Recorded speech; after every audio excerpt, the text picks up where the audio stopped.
তারা কিন্তু কিচ্ছু পাবে না। ইলিশের মাথার জায়গায় আপনাদের মাথা আসবে। So please, it's a request.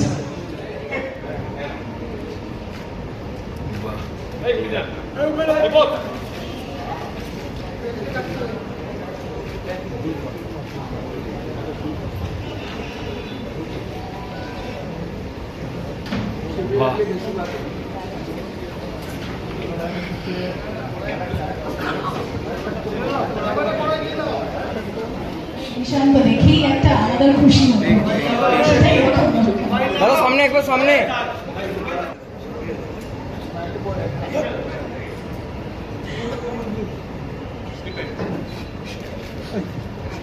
দাদা কিন্তু একদম প্রো হয়ে গেছে, মানে আস্তে আস্তে বলছে যে না একটু ধোঁয়াটা উঠুক, নয়তো কাঁচা রয়ে যাবে বা ইলিশটা দিকে।